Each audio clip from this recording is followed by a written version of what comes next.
हर मुआशरे और इलाके में खुशी का इजहार मुख्तलिफ अंदाज में किया जाता है।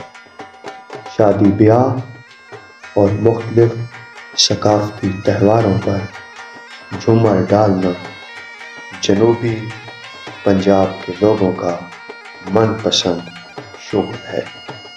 इसे अंग्रेज़ी में डांस, उर्दू में नाच, पंजाबी में लुटी और सराइकी में झूमर कहा जाता है।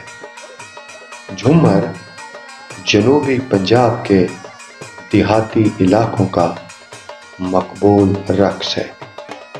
झूमर की कई अक़साम हैं। डाकनी,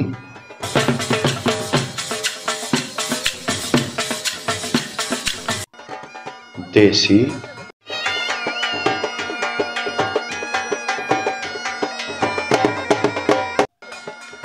चपड़ी वाली,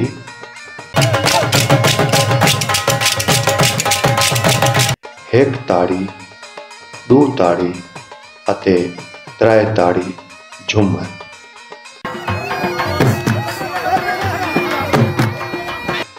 शादी ब्याह के अलावा मेलों ठेलों और औलियाए कराम के उर्स पर झूमर डालना जनूबी पंजाब के लोगों का मनपसंद खेल है। इसके अलावा ऊँटों और घोड़ों के नाच पर भी इसको बड़े शौक से झूमर डाली जाती है। शादी के मौके पर दूल्हे के दोस्त बड़े शौक से झूमर डालते हैं। अगर आप चैनल पर नए हैं, वीडियो को लाइक करें और चैनल को सब्सक्राइब करें। आइए आपको लिए चलते हैं एक शादी में, जहां दूल्हे के दोस्त झूमर डाल रहे हैं।